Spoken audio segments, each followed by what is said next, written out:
Job Interview. Welcome to a short and new course titled Job Interview, taken from the book Educational Programs by Muteb Alqarni. In this course, we will acquire the skills to effectively conduct a job interview with a representative from a prestigious company we aspire to join. We emphasize from the beginning that this course will take a different approach from other job interview courses, as it will discuss the negative personal traits that should not be present in you as a job applicant. In light of this, we define the job interview as an interview to explore your personal traits, not to test your skills. Therefore, we will not only ask and answer the famous questions, but also alert you to the bad traits that managers dislike, and which lead to the rejection of applicants, so you can avoid highlighting them to become the ideal candidate for the job you are seeking. So, let's start with the first trait.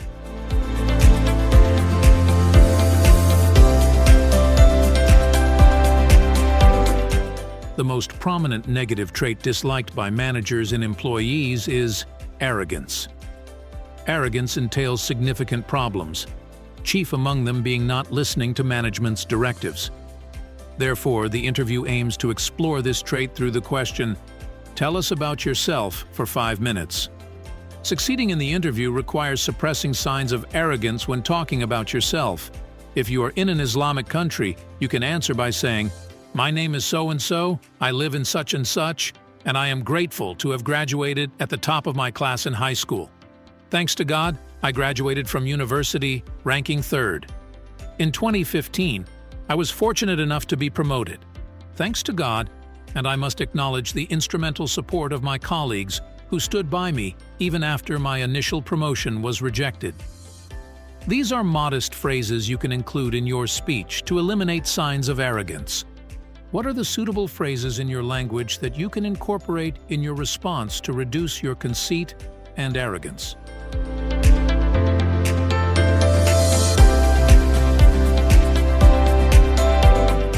Remember that you may fall into arrogance because of tips from current job interview courses that emphasize the importance of exhibiting self-confidence during the interview. It's deceptive advice that may lead the committee to reject you due to suspicion of arrogance in your confidence.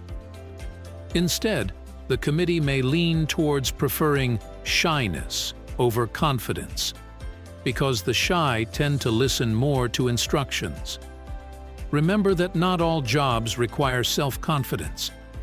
For example, office work requires discipline in execution and listening to instructions, and the shy are more suitable for it than the confident. Ask yourself, does the job you're applying for require high self-confidence? If it doesn't, remember that appearing shy will contribute to your acceptance more than appearing confident.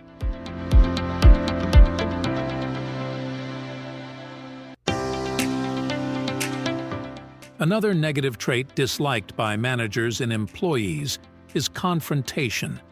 For those who like confrontation and clashing with management and causing problems with colleagues, they are closer to being dismissed from the company and not accepted for the job.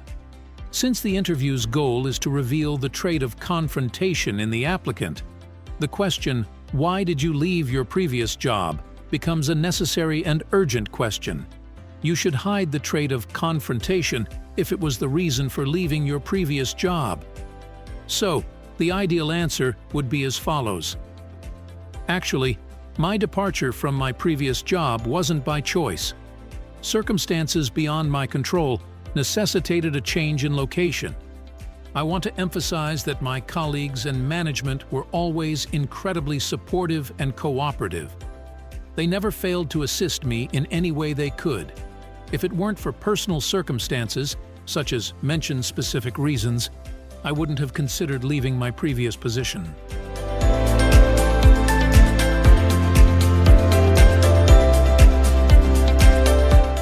Another negative trait disliked by managers and employees is self-interest, meaning that the applicant applies for the job only for income assurance rather than for service provision. Therefore, the question, "Why did you choose to apply for this job?" or why do you see yourself qualified for this job becomes a crucial question to discover the applicant's enthusiasm and sincerity towards the vacant position. It is important here to highlight your genuine interest in the job, not your primary interest in the salary of the job. You could say, "I decided to apply because the position aligns perfectly with my skills and experiences, having spent 2 years working in marketing. When I came across the marketing job listing, it felt like the ideal fit for me, and I felt motivated to pursue it. I believe I can make a meaningful contribution to this role, and with the help of God, I am determined not to let you down. I promise to bring my best efforts to the table, and I am confident you will be pleased with what I have to offer."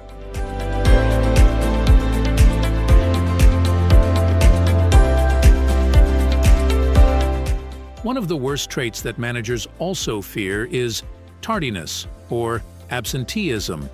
So don't be surprised when you hear the committee ask, "Do you have a car? The city of Jeddah has many traffic jams, and we have meetings, and we don't know about the circumstances you mentioned. Will they hinder you from your work?" Your role here is to completely deny the trait of tardiness. You can respond, for example, by saying, "I hope everything will go smoothly. Just a note, I maintained perfect attendance throughout my previous job, spanning 5 years, with only 2 or 3 exceptions, all due to emergencies. Similarly, during my university years, I never missed a class." If you tally my absences over the 4-year period, they would total around 5, each for unavoidable reasons. These are subtle examples that will make the manager feel your discipline.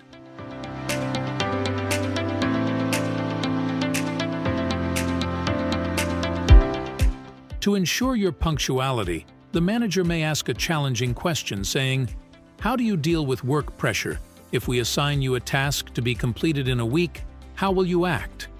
It's a question aimed at measuring your ability to be disciplined and committed to tight deadlines, and revealing your time management skills. You could say, "I trust that if management assigns me a task with a 1-week deadline, it's because they deem the time frame adequate for its completion, making it a reasonable request. God willing, I will deliver it on time." I can't remember a time when I've missed a deadline for an assignment or task. Coping with pressure involves various strategies, such as breaking down tasks and delegating routine responsibilities to others, allowing me to concentrate on urgent matters, among other methods.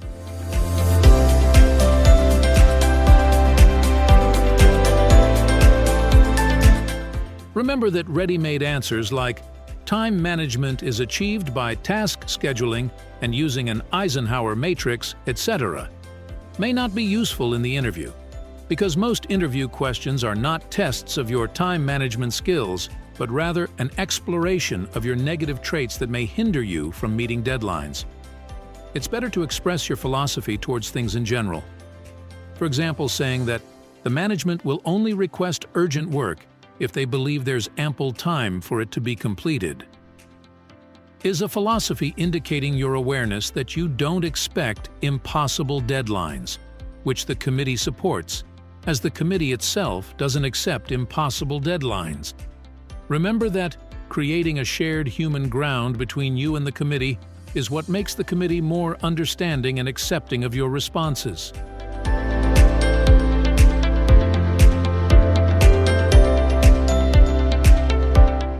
Another negative trait that managers also dislike in employees is their inability to work as a team. The manager doesn't like to hear the phrase, "I prefer working alone." So, the committee may ask you, "How do you see yourself in teamwork?" to explore your negative traits that may hinder you from teamwork, such as conflict and quarrels. You can then express your philosophy on the matter, saying, for example, "Given that we operate as colleagues within the same environment, collaboration becomes essential as we are bound to work together. Daily meetings necessitate our cooperation, emphasizing the importance of teamwork. However, I personally thrive in teamwork when roles and responsibilities are clearly delineated. Clarity in task assignments enhances my efficiency, and ensures smooth workflow among team members.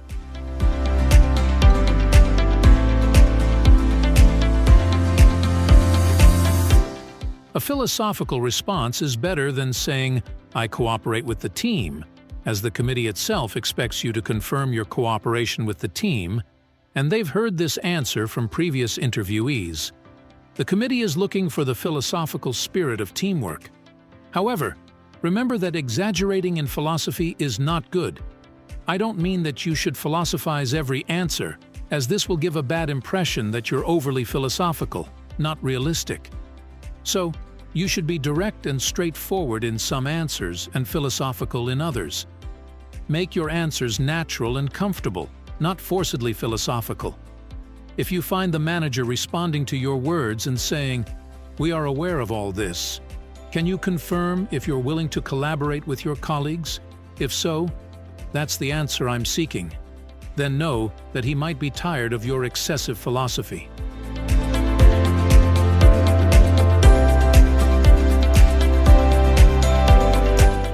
Remember that balancing between philosophy and directness is the middle ground. Another trait the committee wants to explore in the applicant is whether they develop themselves and learn autonomously. Do they have self-growth?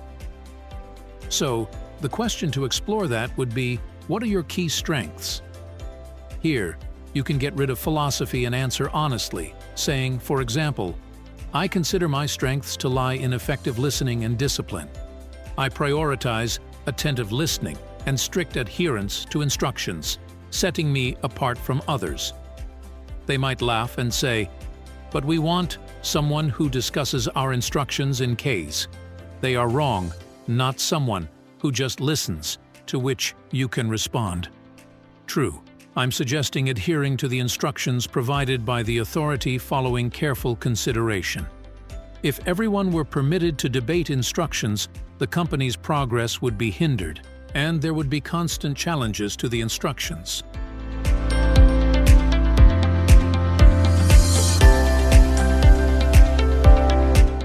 In case your response isn't clear, you can reiterate and say, "Certainly, I am committed to carefully listening to the instructions provided by the company after thorough consideration. However, I also believe in fostering an environment where ideas for improvement are welcomed and encouraged. If I believe there are areas where we can enhance our processes or strategies, I will not hesitate to share my insights for the betterment of the team and the organization as a whole." It's an important correction to deny a negative trait that managers also dislike, which is withdrawal and lack of initiative. Remember that taking the initiative and volunteering for the company's services is what distinguishes a good applicant from others. When asked about your initiatives, you can add evidence to confirm them, for example saying, "I recall a situation from my previous company where I proposed a new advertising idea to the marketing department, and I'm pleased to say that they adopted it." Remember to be sincere, not pretentious.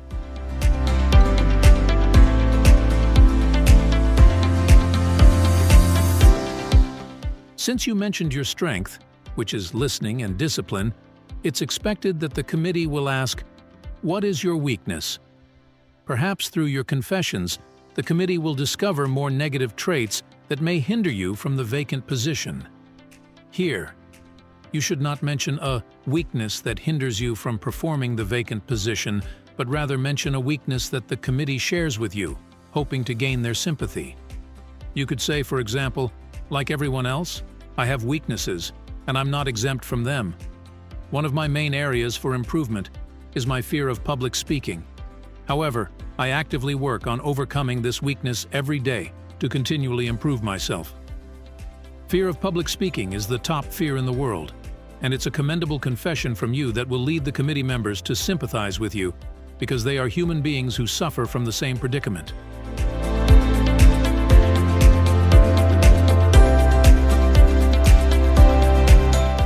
Your confession of fear will negate arrogance, conflict, and confrontation all at once. Another trait that managers fear the absence of in applicants is the inability to solve problems. Therefore, the committee may ask, "If a problem of such type occurs, how will you act?" Or perhaps the question would be, what is your approach in problem solving? Maybe it's important here to confirm the general awareness of the types of problems, so you could say, for example, if the question is about your problem-solving approach in general. Depending on the nature of the issue, my approach varies. If it's a matter concerning colleagues, I'm committed to participating in finding a solution. If it pertains to media relations, I'll direct it to the spokesperson. Similarly, if it's related to sales, I'll ensure it's brought to the attention of the sales manager. You might be interrupted by the committee saying, "What if it's a problem concerning you?"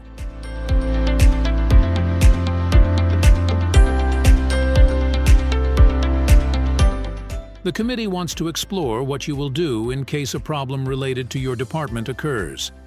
Therefore, the ideal approach would be to adhere to the norms and protocols of the respective field. For instance, if the issue pertains to a student, I would provide a response in line with educational etiquette. Similarly, if it relates to a customer in the marketing domain, I would address it according to marketing etiquette, and so on. You can respond with a general answer saying, "If a customer lodges a complaint about a defective product from the company, and I oversee the relevant department, it's crucial to convey empathy towards their situation initially. Understanding their perspective is paramount, so I would empathize with their experience. Following this, I would encourage them to consider the company's standpoint and policies. However, in the event that they struggle to comprehend our policies, I would strive to provide further clarification and explanation, ensuring transparency and understanding from both sides." The committee may ask, what if they don't understand the company's policies?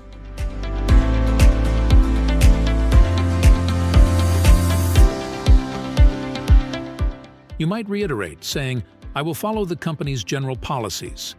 The committee might challenge you, saying, "What if there are no clear policies? How will you act?"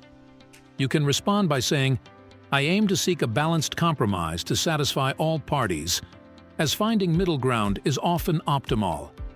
If the customer remains firm, I'll seek input from other departments." Seeking advice is wise, as colleagues may offer valuable insights based on their experiences. I'll consult them to explore various approaches and determine the best solution.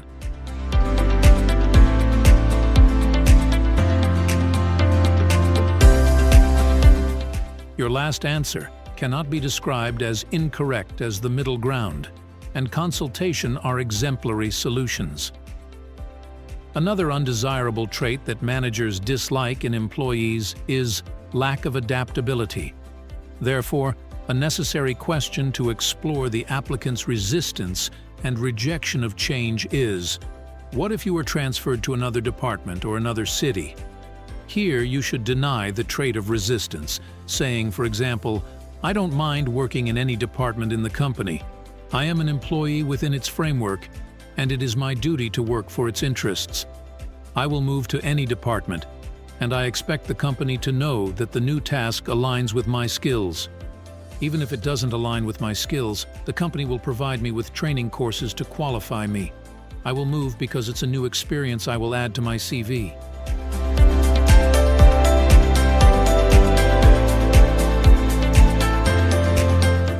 Another undesirable trait that managers dislike in employees is their grumbling and their refusal to accept criticism and low grades in annual evaluations. Therefore, it is important for the committee to ask about this trait. Remember that the interview is an exploration of your traits more than an exploration of your information. So, you will be asked, how do you deal with criticism and evaluation, as the company is strict in evaluations? You can reassure them in this point by saying, "I'm fine with evaluations because they help spot where I can grow. Criticism's all about helping you improve, not tearing you down. The company's aim isn't to break us, it's to push us to do better. So if I get low scores, I'll take it as a cue to step up my performance."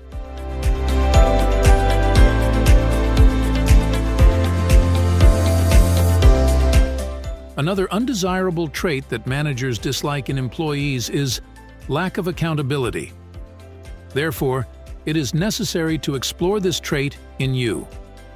Do you evade mistakes and blame others, or do you take full responsibility? So the question would be, what if you made a mistake in a task? How would you react to the mistake?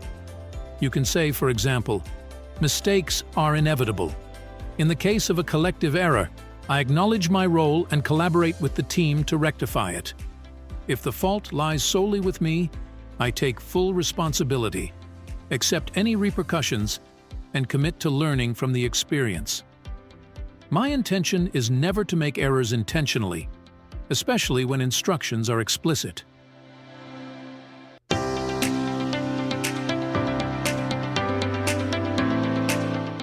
Another undesirable trait that managers dislike in employees is misuse of power.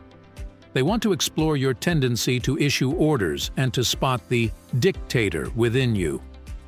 So they will ask you about your management style. If you were appointed as a leader and responsible for a group at work, how would you manage them? You can say, I will emphasize to my colleagues the importance of collaboration and mutual support in our roles. Our primary focus should be on contributing to the company's success rather than personal gain. It's essential to adhere to instructions and meet expectations. I will ensure that each colleague understands their responsibilities clearly. If there are any shortcomings, I will address them promptly and provide guidance for improvement. If issues persist, despite efforts to rectify them, I will escalate the matter to the higher authority in the company for further action.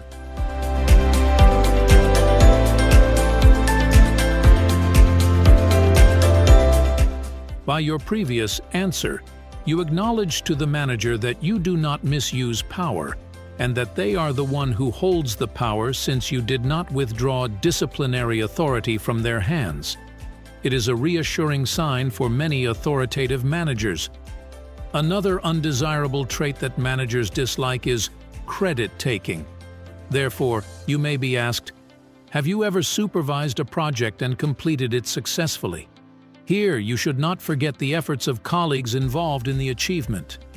You can say, certainly during my tenure at my previous company, I led a project with a team of approximately 8 colleagues. We maintained a rigorous daily work schedule and remarkably finished the project ahead of its anticipated timeline. Our collective efforts resulted in the delivery of the company's most successful project to date, earning recognition as the top-performing team.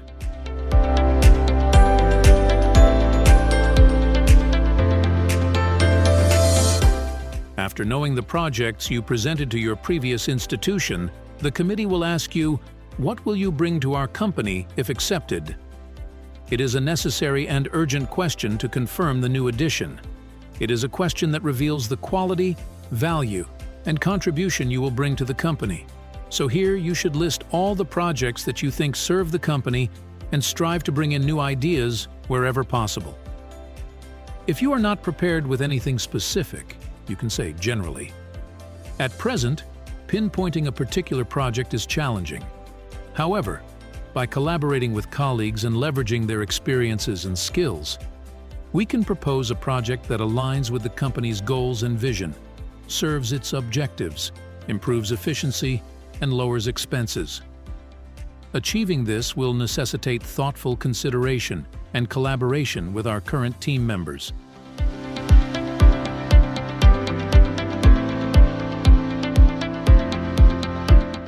Remember that companies do not expect a lot from ordinary applicants because they realize that they are not specialists in entrepreneurship, innovation, or creativity, etc.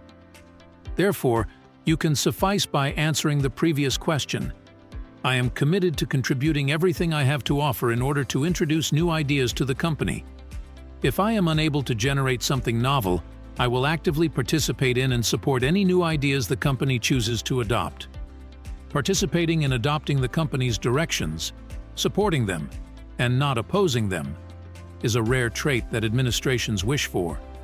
Leaders only need an obedient employee who completes the established direction and achieves the proposed vision.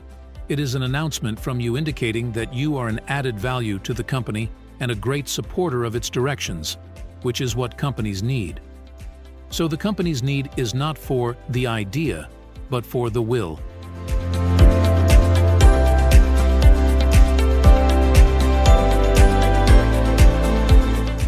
When you declare your support for the company's directions, it is expected that you will be asked about the company's directions themselves to test the sincerity of your words. It is a question that crystallizes in multiple questions, such as, "How did you hear about the job?" and "What do you know about the company?" and "Why did you choose to apply here?" It is necessary to know the company and the institution well to prove your knowledge of its directions truly. Remember that the bad trait that managers do not want is for you to have applied for the job only without knowing anything about the company's directions. You can say, "After conducting online research and speaking with some employees, all of whom spoke highly of the company, I must admit I was encouraged. This prompted me to delve deeper into the company's vision and mission, which I found to be as follows."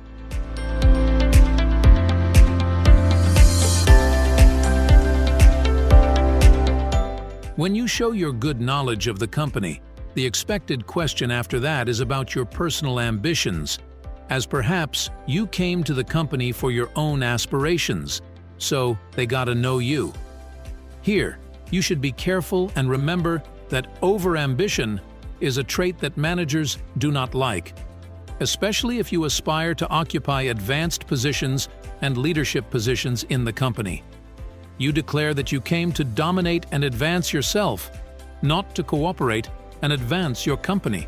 So you can respond to the question, "What are your aspirations?" by saying, "I aspire to attain the highest level of recognition and advancement that the company offers based on employees' dedication and service.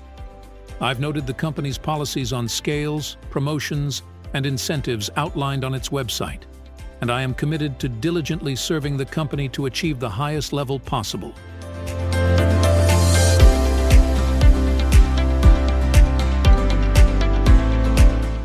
Your answer is exemplary in that you appreciate the company for its employee incentives, and in that you strive to serve the company to reach its highest echelons.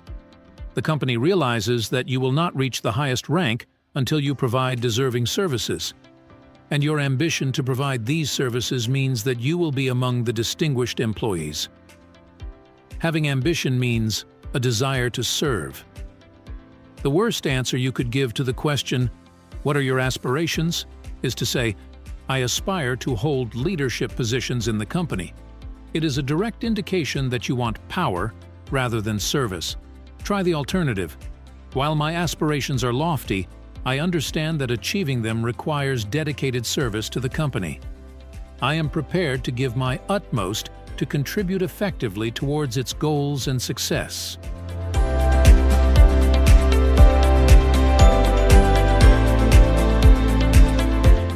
You may be surprised by a committee member's response. Don't get too excited. The company's promotion policies are extremely challenging.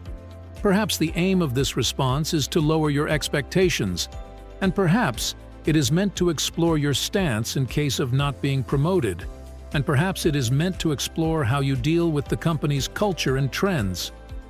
Urgency to request promotion is a bad trait that managers dislike. You can respond with a diplomatic answer saying, "Advancement opportunities can be challenging to come by in any organization, not just yours. It's part of the journey, and may God make it easy for all. While I don't have high expectations regarding promotions, I believe in putting in the work and having faith in the company. A diligent employee is unlikely to go unnoticed."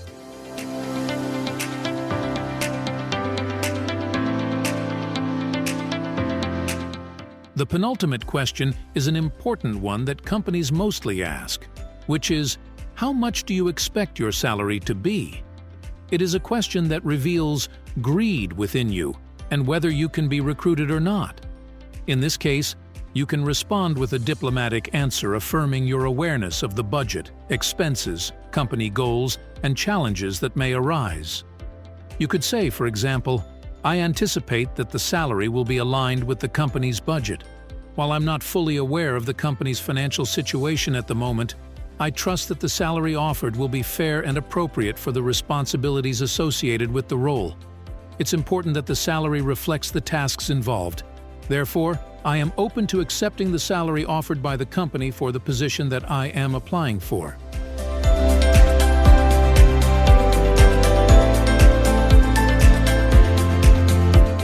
Finally, the committee might bid you farewell, saying, "The interview is over, thank you. Do you have any specific questions?"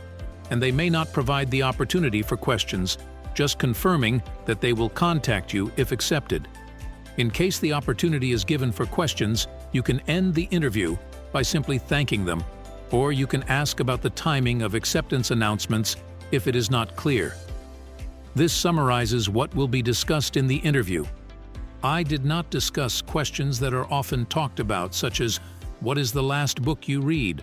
or "What if you became our manager? Would you fire us?" And some big questions that are only asked to entrepreneurs and top executives. These are questions I do not exclude, but I do not expect them if the committee has to interview many applicants.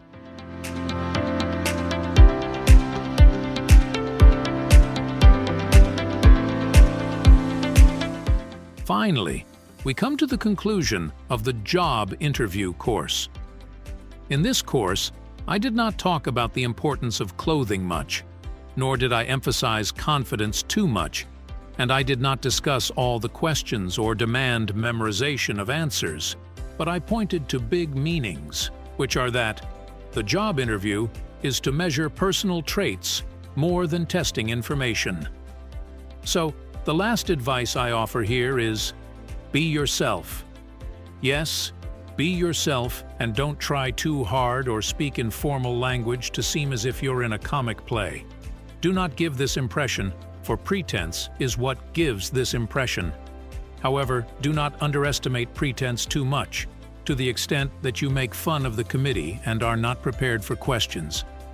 Be prepared as much as possible, and answer the questions with the spirit and essence of what we discussed in the course, not verbatim. This course, Job Interview, is taken from the book Educational Programs by Muteb Alqarni.